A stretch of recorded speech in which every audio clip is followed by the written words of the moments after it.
I am Roxana Iancu, and today I will be your guide through visual knowledge building. Step by step, I will explain what is the importance of visual knowledge building in society and give examples to support the existing theories of visual knowledge building. The history of visual knowledge building goes back to the paintings on rocks and caves to the computer and internet of today's societies. Visual knowledge building is the process of constructing awareness and understanding through the use of images and the sense of sight for the purpose of creating and improving ideas. Carl Berreter and Marlene Cardamaglia were the first to talk about knowledge building in order to describe what a community of learners need to accomplish so they can create knowledge. The theory refers to the need to educate people for the knowledge age society in which knowledge and innovation are universal. They make a clear distinction between knowledge building and learning. They describe learning as an internal, almost unobservable process that results in changes of beliefs, attitudes, or skills, and see knowledge building as creating or modifying public knowledge. Knowledge building is knowledge that lives in the world and is available to be worked on and used by other people.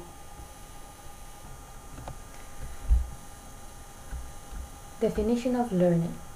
Learning is acquiring new or modifying existing knowledge, behaviors, skills, values, or preferences and may involve fusing different types of information. There are three metaphors of learning: knowledge acquisition, participation, and knowledge creation. The three metaphors of learning are important to knowledge building process because they complete each other. Knowledge acquisition is an individual cognitive process where an individual gathers knowledge which will be processed in the next step. It is essential the participation of other individuals to be able to process knowledge effectively. The knowledge creation is a social cultural process with an intention to produce artifacts. E-learning is the use of any electronic technology where you can transmit and receive knowledge anytime and anywhere. One of the disadvantages is that it loses the interaction with people, but on the other hand, saves time, money, and is more comfortable to stay and learn from home in a nice and comfortable environment than to sit in an uncomfortable chair in a classroom. Blending learning is the combination of multiple approaches to learning, like face-to-face courses in a classroom and online courses. The blended approach allows a wide variety of learning styles to be engaged. The power of the blend is in structured activities, engaging the learner in different ways, and then optimizing the combined learning effect. The challenge is to create the most effective synergy of activities and learning style engagement.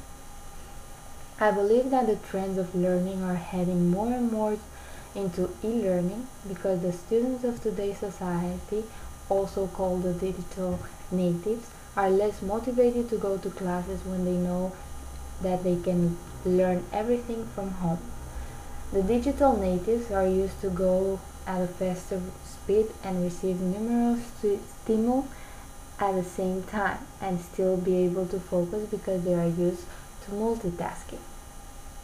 Most of the teachers are digital immigrants. The digital immigrants are more used with presentation, linear story, one thing at a time, and with face-to-face discussion. When the students prefer and in some ways demand more gameplay, random access, multiple data stream, and online interaction, but the teacher doesn't offer all those things, then the student loses interest.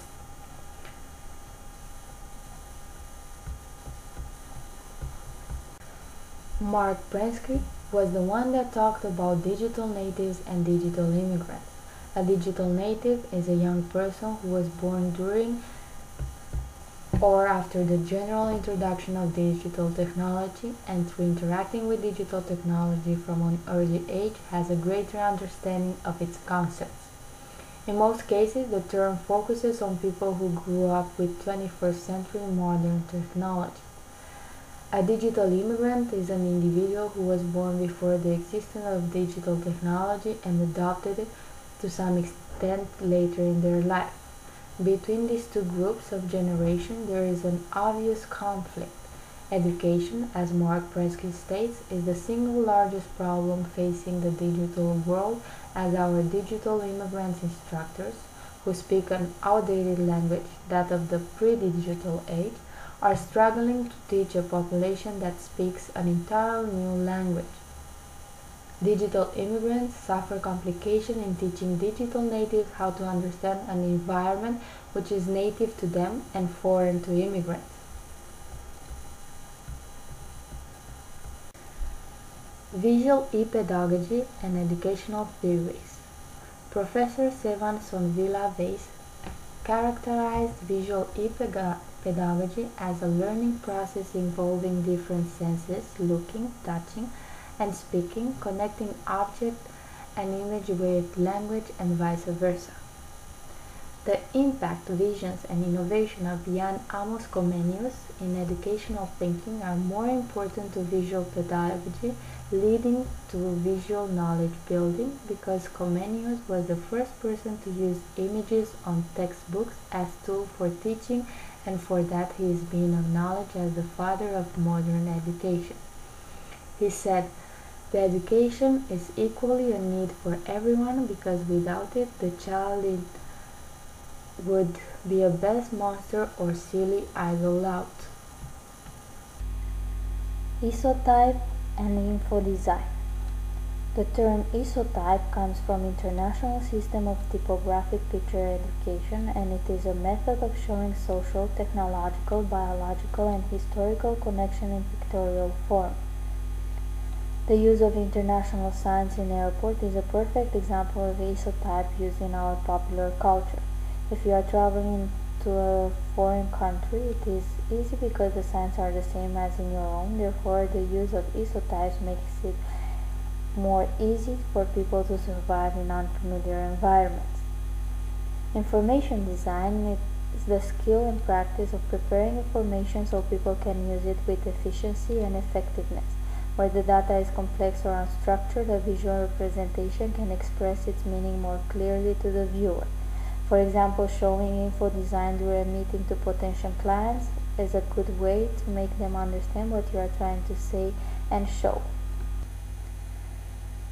Constructivist learning theory is a philosophy which enhances students' logical and conceptual growth. The constructivist learning theory argues that people produce knowledge and form meaning based upon their experiences. Two of the key concepts within the constructivist learning theory which create the construction of an individual's new knowledge are accommodation and assimilation. Assimilating causes an individual to incorporate new experiences into the old experiences. This causes the individual to develop new outlooks, rethink what were once misunderstandings, and evaluate what is important, ultimately altering their perceptions. Accommodation, on the other hand, is reframing the world and new experiences into the mental capacity already present. Individuals conceive a particular fashion in which the world operates. When things do not operate within that context, they must accommodate and reframing the expectation with the outcomes. The role of teachers is very important within the constructivist learning theory. Instead of giving a lecture, the teachers in this theory function as facilitators whose role is to aid the student when it comes to their own understanding. This takes away focus from the teacher and lecturer and puts it upon the student and their learning. Connectivism is a learning theory developed by George Simmons. According to him, learning is not about knowing things but more about knowing how to find out, how to make the right connection in your head between bits of information, and therefore creating new information. In the world of today, people have access to knowledge everywhere at all times. For instance, information can be found anywhere, therefore it is not necessary to have all the knowledge in your head. Albert Einstein said, "Never memorize something that you can look up." I think that today's students don't bother to learn everything because if they don't know something, they can check in a few minutes on the internet and they will find the answer immediately. Cardamalia and Beriter, in their book Computer Support for Knowledge Building Communities, recommended changing schools and education as knowledge building communities by replacing classroom-bred discourse patterns with those having more immediate and natural extension to the real world. Patterns whereby ideas are conceived, responded to, reframed, and set in historical context. Computer-supported intentional learning environments function as a collaborative learning environment and a communal database with both text and graphics capabilities. This network multimedia environment lets students generate nodes containing an idea or piece of information relevant to the topic under study. Nodes are available for other students to comment upon, leading to dialogues and an accumulation of knowledge. Students have to label their nodes in order to be able to store and retrieve them.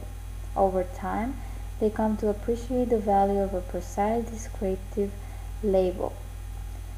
In addition to receiving writing practice as they create their own nodes, students get practice reading the nodes generated by others. The theoretical concept of computer-supported intentional learning environments comes from research on intentional learning, process aspect of expertise, and discourse in knowledge-building communities.